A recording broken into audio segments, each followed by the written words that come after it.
Hello, everybody. I'm not sure if you have found me or indeed if you can hear me, because I have just got caught in a massive storm and I've put on headphones because the sound of the thunder and lightning is so much. And I just would love to know if you can see me and if you can hear me. So I'm going to check on my phone and see if anybody is there. I hope that you're all doing okay. I hope that if it's as stormy where you are as it is here, I hope you're all safe, because it's pretty nuts here. I'm afraid to say I got caught out in it, and it's just really, really mad. So, oh yeah, I can see there is a couple of people, and yay, you have, and you can see and hear me. Hello, Rachel. Thanks for letting me know. I appreciate that. Hi, Emma. Hi, Catherine. So thank you so much for joining me on this crazy day. And it's funny, I wanted to talk about the practices that I've found and the things that I've found helpful with your help during lockdown, which I wanted to take into new life, which isn't normal, because I don't like that thought of returning to normal. When I reflect on it, there's not much about life as it was, which I think is okay. And I really want to take a deep analysis, some deep inquiry as to what is it that really can help. First of all, I saw there were some comments on the post, and I think it was Kathy who was saying that, hi, Kathy, it's the thoughts of how to help people less fortunate than ourselves. It's interesting because conceptually, obviously, there have always been people less fortunate than ourselves.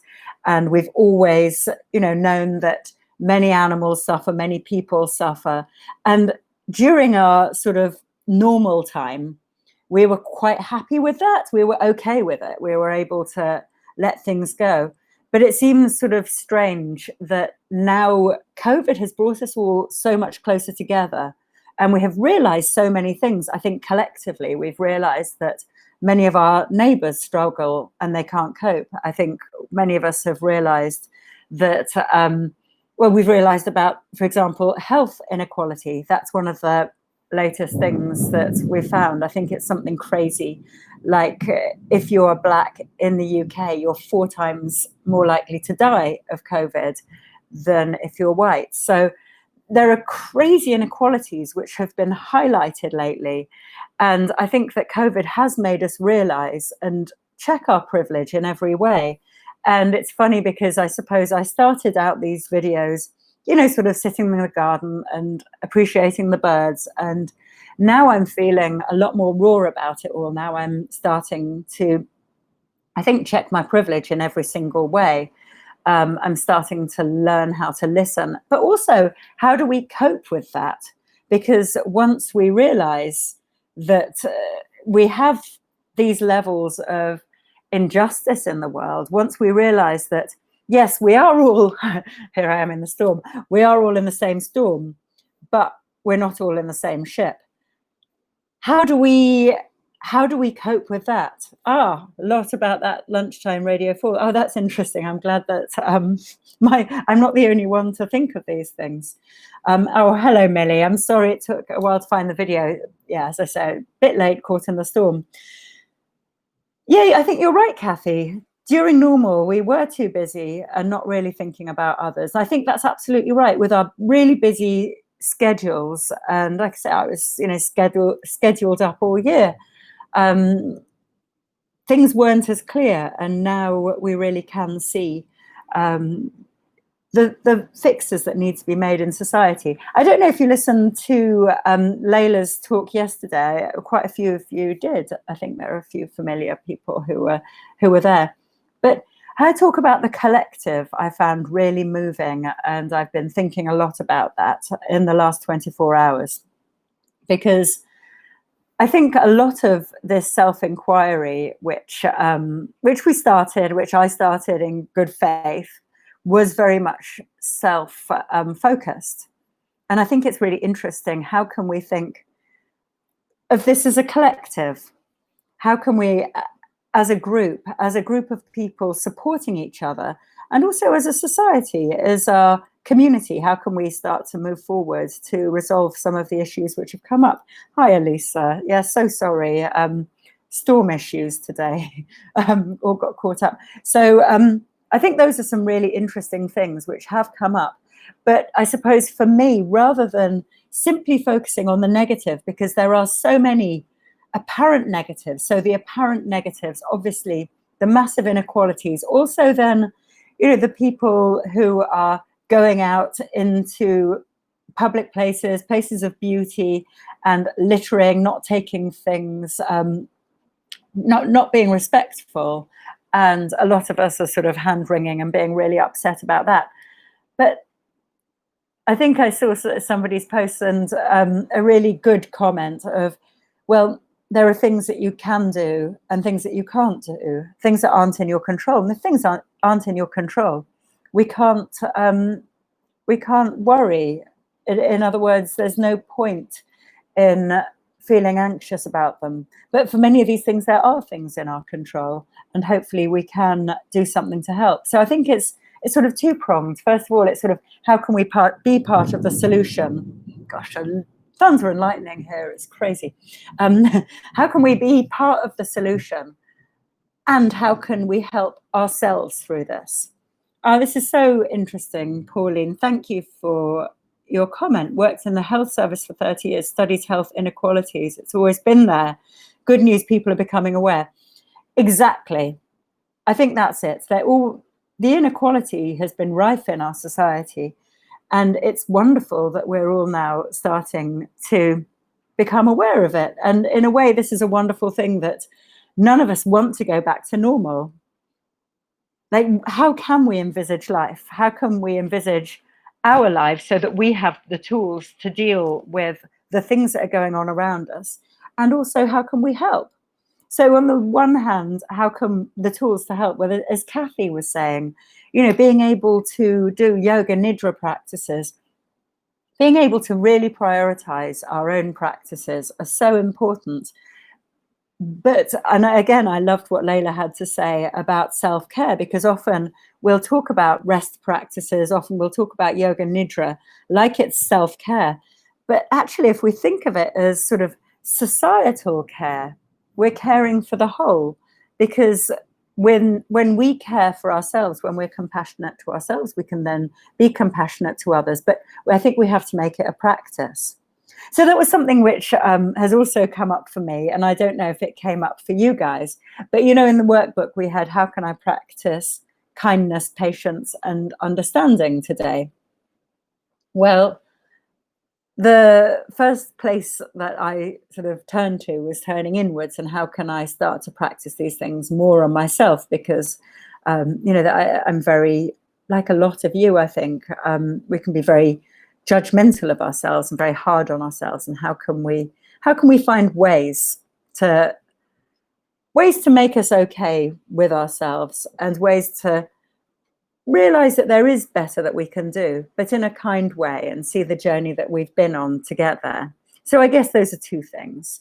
And then being kind to others. I mean, again, for me, I think what lockdown has shown me is that, in fact, I've got masses of room for improvement on this. I think yesterday, again, we were talking about being on the bottom rung in terms of a spiritual practice.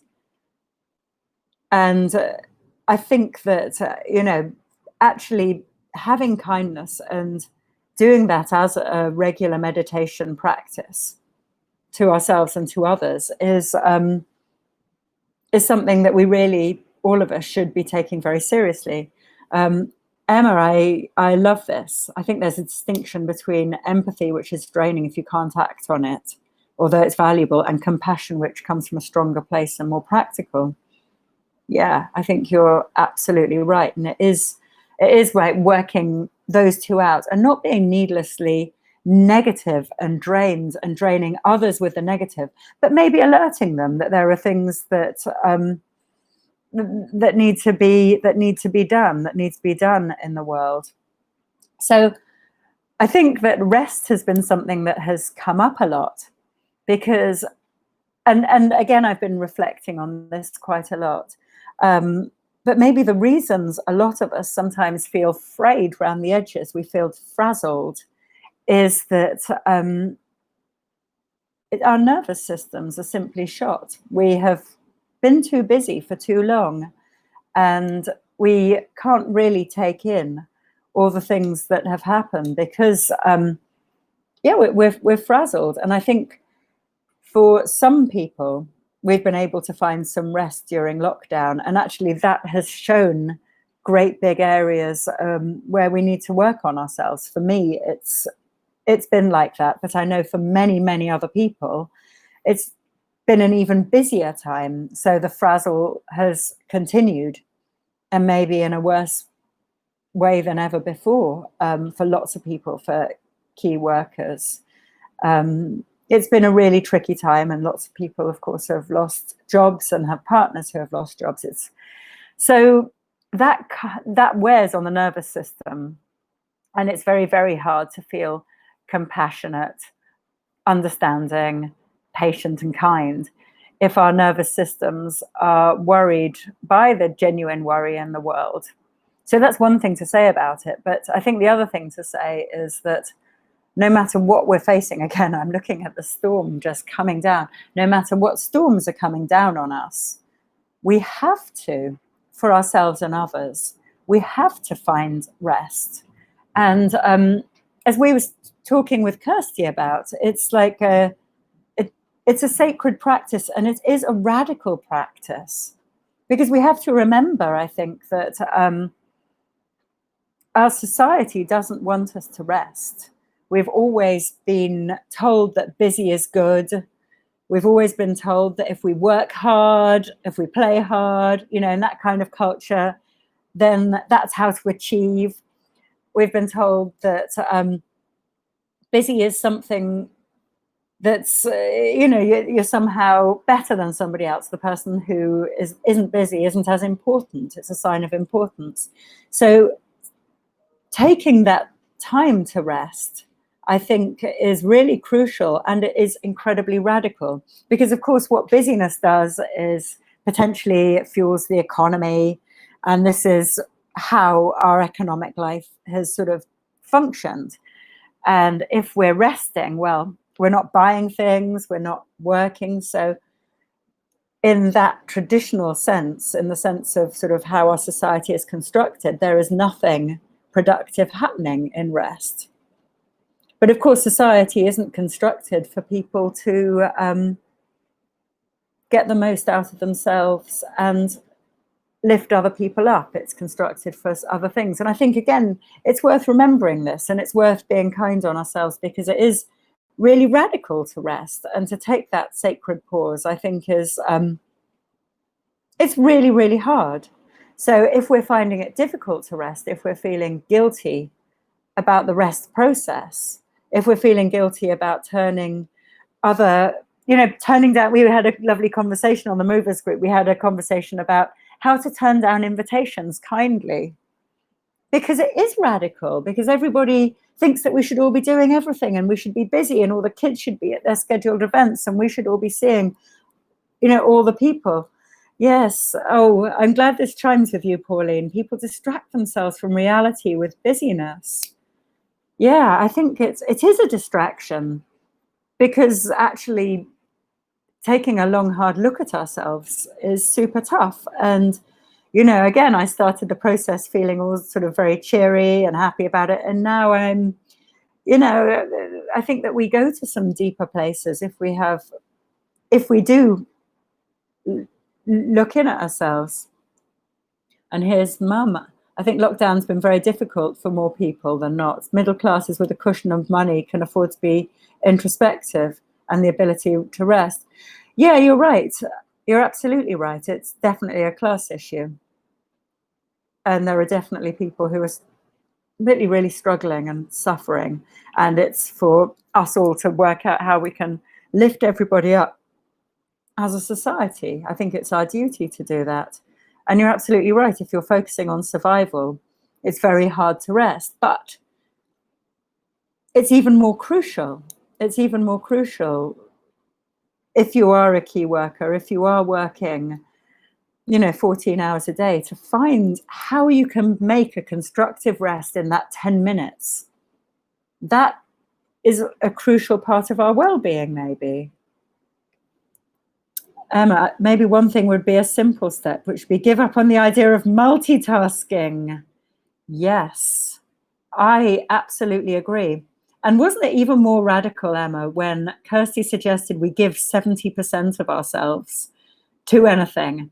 Because that's so unlike what our culture says as well. Our culture says we can multitask, we can do everything, we can give ourselves 100, we can give 100% to everyone. But actually, I think holding something back for ourselves so that we can be able to lift everybody else up, I think is super important. Lisa, I think the only time we can rest is when we're retired. Oh gosh, don't say that.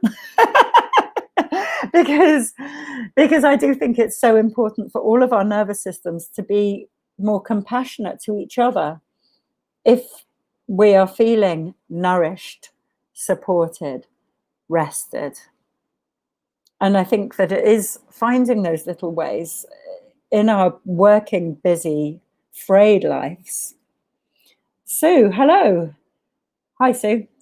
Busy is not mindful, nor can be compassionate. Yeah, both need time, space, and kindness to oneself. Yeah, I'm with you on that. So, yeah, Iraqi, I love it. I have loads on my to-do list, but I took a nap today. Yeah, absolutely. Really good for you, Iraqi. And I think it's pretty radical because we're all of us used to having a big to-do list. But gosh, again, the guilt when we don't get our to-do list done, does that make it worth it? And then you just wonder about the meaning of some of the items. Obviously, some of them, as my mum pointed out, for lots of people who are really struggling, the to-do list is, it's full of really crucial items. You're just trying to get by. But for some of us, there are things that we can do to reduce it, and then we can give to ourselves, and then it'll mean that we can give more to others. That's my hope. Yeah, Lisa, I'm looking forward to it so I can structure my day as I want, when I want. But 4 years to go yet. Yeah. Lisa, maybe there are little ways that you can change things within your working days so that maybe you can take a lunch break, which involves a moment's stress, or a constructive rest just when you get home, to reframe how you feel when you get home. Maybe there are tiny small steps, because I like that idea of the small steps. We don't have to change the world. It feels too much to say, gosh, all the inequality, all the things that have come up in COVID times, we all have responsibility to deal. Well, we can do what we can do, and we have to take those small steps. Yeah, Millie, I love this. Rest shouldn't be seen as a reward after a long, hard day or a long career. And it is more productive to take shorter breaks. I think that's right.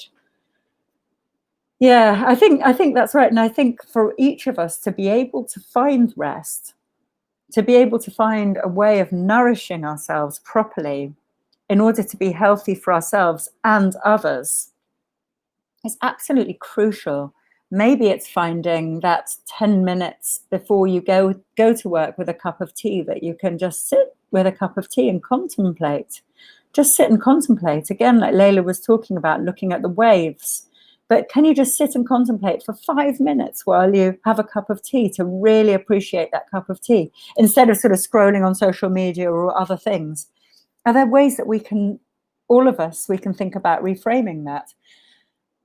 And I think it's interesting what we said about finding space, because again, I realize it's a privilege to have that space. But as Layla was saying, we can only find the creativity if we give ourselves physical and mental space in our lives.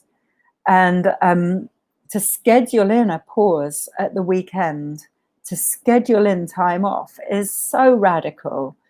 To actually say no to meeting up with somebody for a drink because you're making space for yourself. That, I think, is amazing. Yeah, I think that's right, Kathy. It's something a lot of people forget. Rest is something I forgot to do during the first months of lockdown. It's a technique I was taught due to CFS, but wanted to make best use of lockdown. Oh, I'm glad that Kirsty's reminder helped. Yeah, she really helped me too. But you're right, especially with chronic fatigue, you've just got to prioritize this. And all of us do, because otherwise, it's a nervous system issue, really, that our whole society has. Yes, and Emma, I absolutely agree. If some people work from home continues from a model, people have more autonomy. I absolutely agree. It's having that just a degree of autonomy that maybe you can take a 5-minute pause in your day, or somehow structure things a little bit differently. It's just that opening up the possibility. And maybe if you're able to work from home during these times, to be able to talk to your manager and find out whether it's possible to continue that, because no commute, much more restful. Lisa, I've done a lot of decluttering whilst on furlough, and this is clearing my mind and more able to have a nurturing routine every morning and evening. I'm so glad that you have, Lisa, because that's what it's about. And I know that people are really struggling to do that. So thank you for sharing, because it's inspiring that you're able to do it. Mum, retirement does not mean doing less. Retirement is what we want to do. Luxury being able to choose the path, and joining voluntary services to offer our services. You're absolutely right. Yeah, I think life can be a pattern that we weave ourselves. So it's finding space for creativity, finding space for our own sovereignty, as Layla was saying, so that we are able to be sovereign over ourselves and our community's lives, to be able to maybe inspire and help others.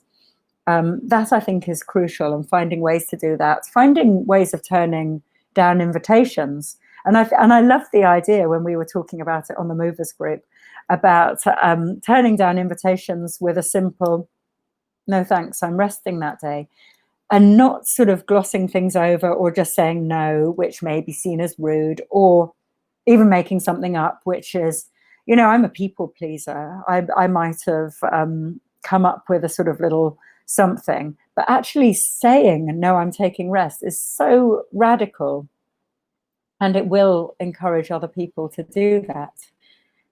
And I think we kind of need to spread the word. And I feel that we're on the sort of revolutionary end of the people who are really taking some self-inquiry around these issues. And if we can really learn and listen, and if we can really be the ones to take change forward, I think that this could be, it could mark some big changes in society. And I think in the longer term, it's interesting because, again, I'm completely aware that I'm in a space of privilege, and I'm sure that a couple of you are as well. But in the longer term, I certainly rethinking my relationship to money, because I think that, a certain amount of money is needed to get by and is necessary, but it complicates life.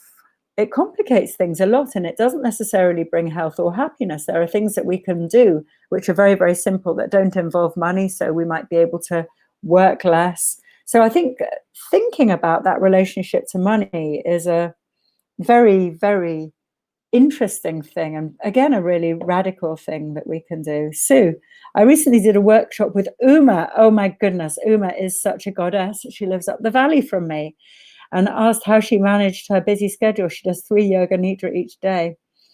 Yeah, yoga nidra is absolutely revolutionary. And the funny thing is when you create more pauses in your life, you actually start to gain time. So I absolutely hear that some people just don't have the time to do it, but you do gain time by doing these practices. Hi, Alex. Nice to have you here. Oh, Kat, a difficult question for you. Thanks, Mum. I am so aware that yoga is for the middle classes who have time, money, and understand the value of yoga. What can MFML do to broaden diversity? Yeah, I think that's a really, really good question, because there is no point only the privileged people being able to access these amazing tools. I think the first thing that we're doing is our monthly rate is less than the price of one studio class with one of our teachers. So we're making it a bit more affordable. Oh, Sue, you're in Nailsworth. That's cool. Right up the road from me.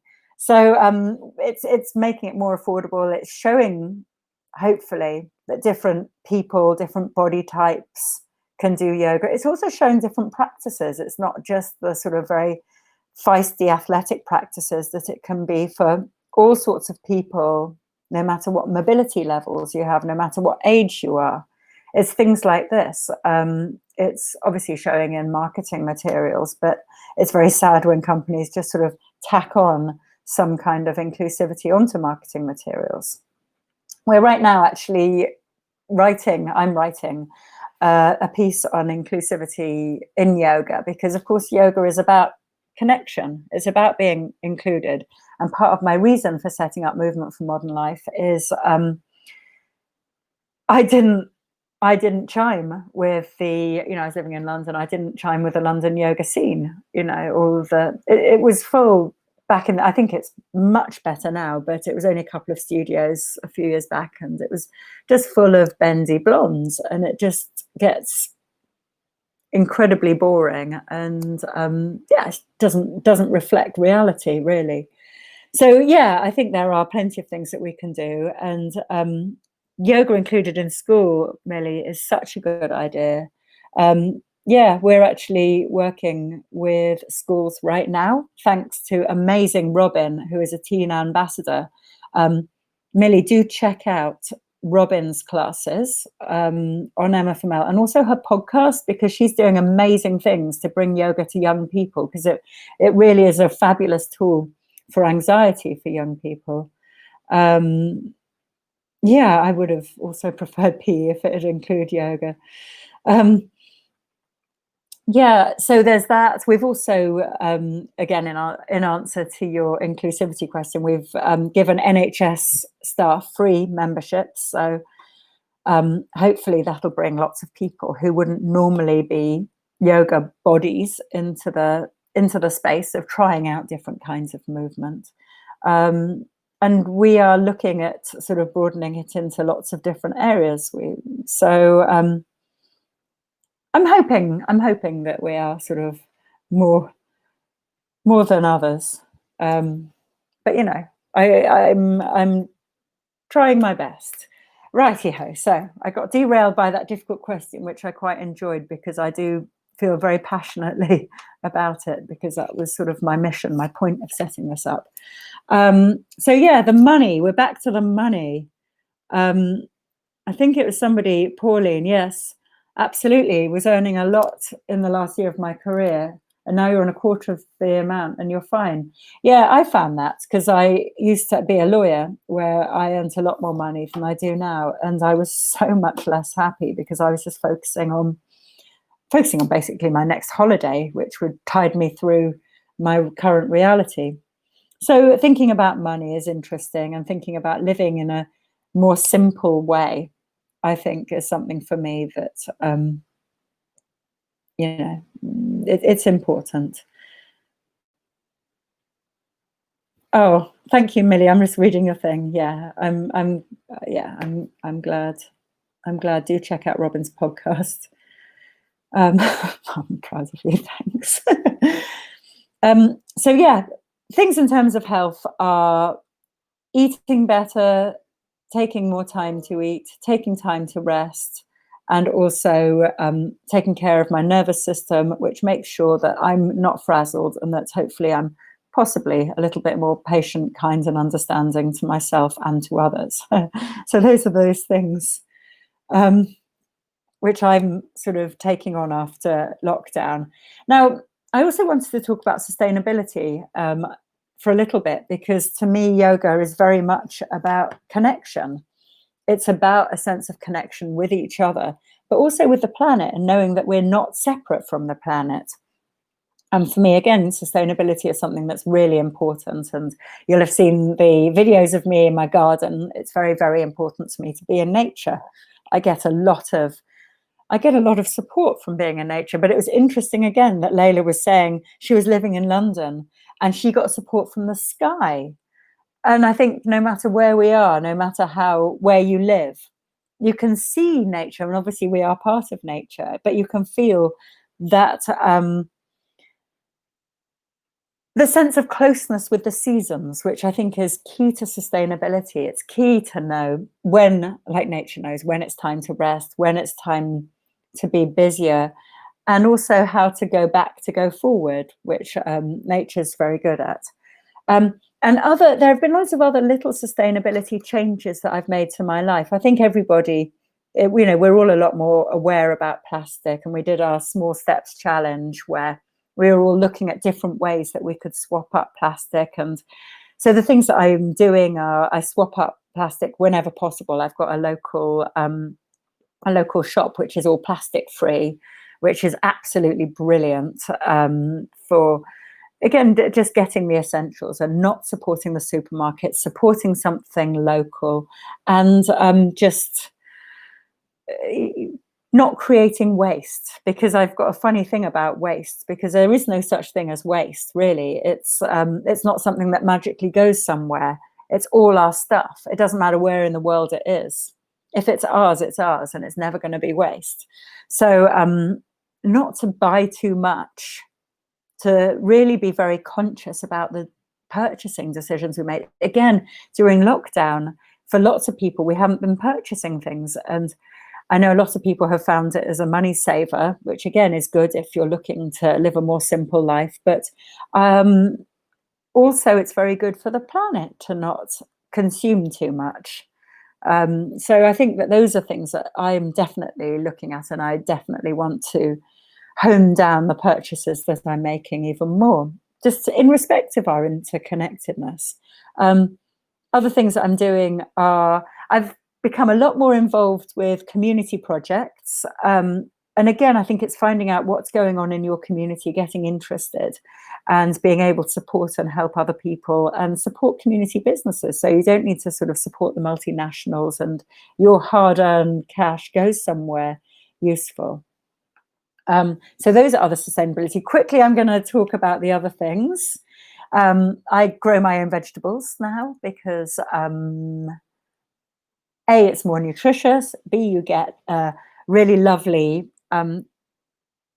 relationship with the ground, with the food, and it gives me a whole different perspective on food. For example, I'm right now growing a little aubergine, and I've never been more excited about an aubergine. And now if I was to go to a shop and buy, I'd know how much effort, how much time, how much water goes into these things. And of course, if you are taking it fresh, you get all those wonderful nutrients as well. There are so many reasons, but I realize not everybody is able to have a garden or an allotment.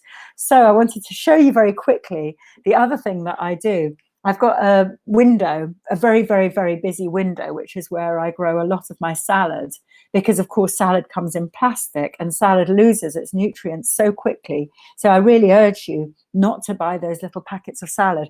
This is what I do to make cress. And this is, as you see, it's a little repurposed oat milk packet, which I just make a little hat in. And I grow that cress, which is just full of micronutrients. That's land cress, but I also grow bits of rocket and cucumbers and things like this in these little packets, because then you can make the use of the waste. But little ideas like that. And again, it's very grounding. It makes you feel a lot better if you're able to create things and make things for yourself.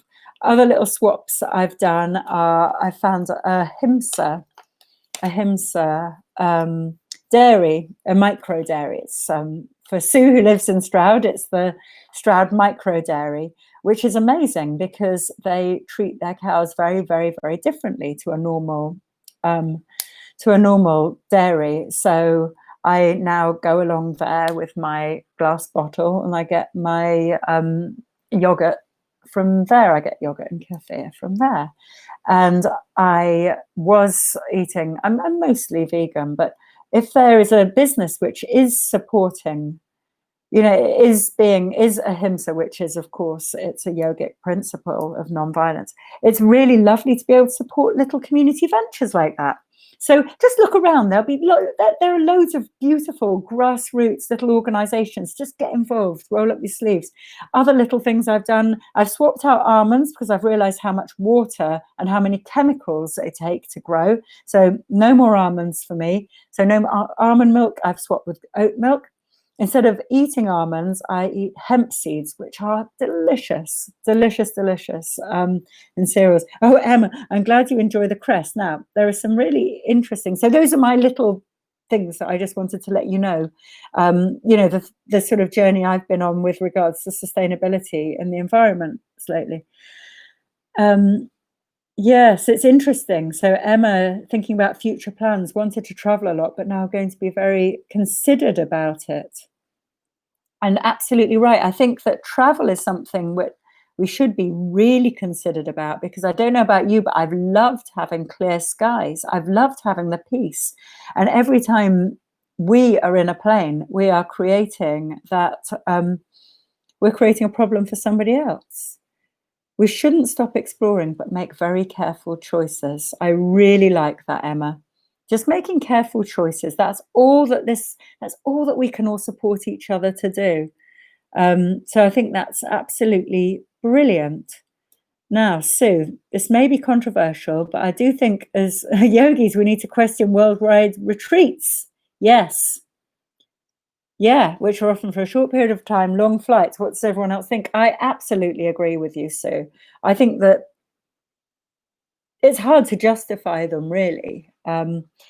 We run a retreat in Ciuralila once a year, which is in Spain. And it's interesting because I've done a lot of hand-wringing about this because I don't take flights. It's an annual flight that I take, which is to Ciuralila.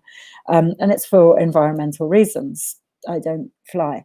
And then I was thinking, well, is it okay for me to be encouraging other people to do this flight? But because they run a permaculture project, and permaculture is an environmental process that I am so passionate about, I want everybody to be able to see what they do there, which is the reason why I feel okay with taking people out there, because I think that the changes that they're going to make are going to outweigh the flight. But I think that if a yoga retreat is more sort of hedonistic, maybe, and doesn't have that sort of level of inquiry into sustainability and into ecology, yeah, I think that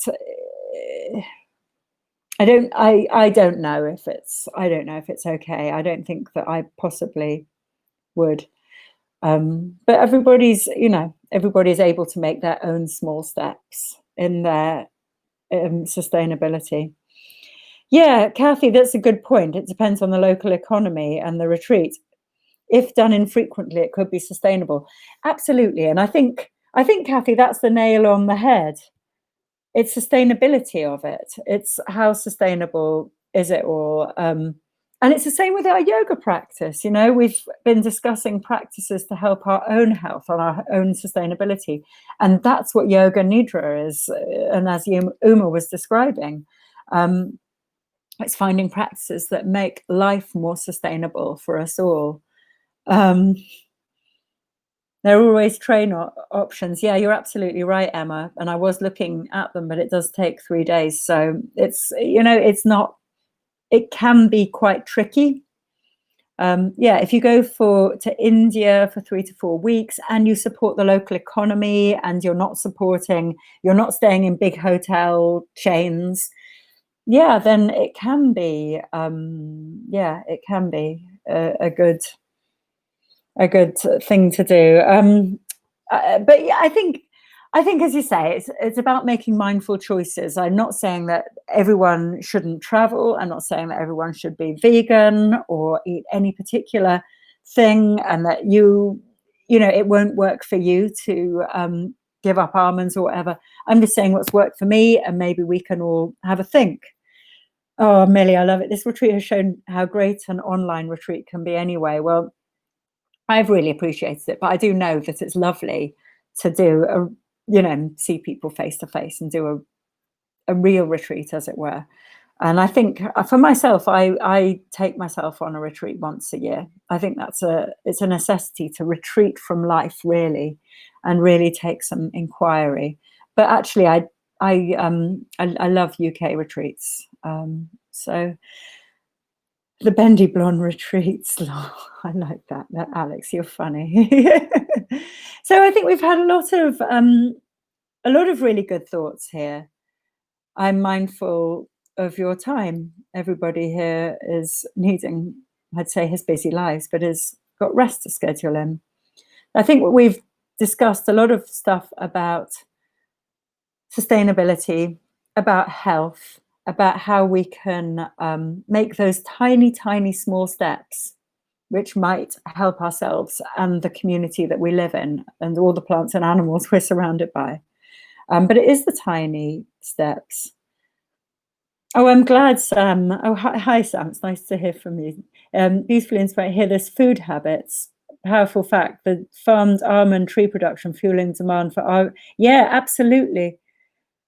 The bee aspect of the almonds was something that I saw, and it's devastating to me. It's devastating. I mean, again, I'm lucky enough to live in a house with a garden, and I have pretty much rewilded my garden.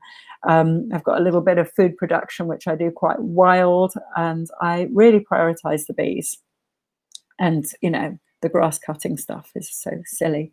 That's a whole other thing. And of course, we're in a 21st century, and it's a question of balance. I absolutely agree, Sue. It's all balance. And I think that's the thing we all have to, as we come out of this period of reflection, hopefully we'll be able to just take a step back before we make the decisions. And it's making those conscious choices about how we eat and what we eat and what's okay to eat, and the effects, the impact that we're having whenever we do anything. The impact we have on each other. Yay, I think that we should go on a retreat. A UK retreat in the future would be a great idea. You know what? I'm going to spill the beans. I've been thinking about setting up a Movement for Modern Life UK retreat because I'm so passionate about sustainability, and I don't want people to have to travel to go on an amazing retreat. And there aren't any really. There are some great UK retreats, but I think that I've got some ideas. Anyway, so I agree. Let's do UK retreats. We should all go on one together, all of us. Come to Suralila. I think there's a couple of spaces left. And learn about permaculture, and come with Lucy, and we can all meet there. But I realize it's money. Anyway, guys, thank you. Thank you so much for all of your contributions. Oh, thanks, Lisa. UK retreat would be wonderful. I do agree. Yeah, I know. Wouldn't it be great? I'd absolutely love it.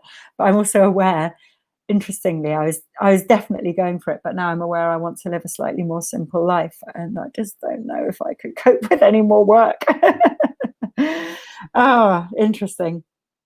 Structural change will be the deciding factor. We need to lobby. I agree. We need to do the small personal things and the structural things. I'm not going to take up any more of your time. Rest well, everybody. Thank you so much for being really lovely, really supportive of each other. I really appreciate it, and I really appreciate all of your contributions. And tomorrow it's Dan Pepiat, and he is always brilliant, and he's going to be telling us about the power of doing less. So hope to see you then. All right, take care, guys. Bye.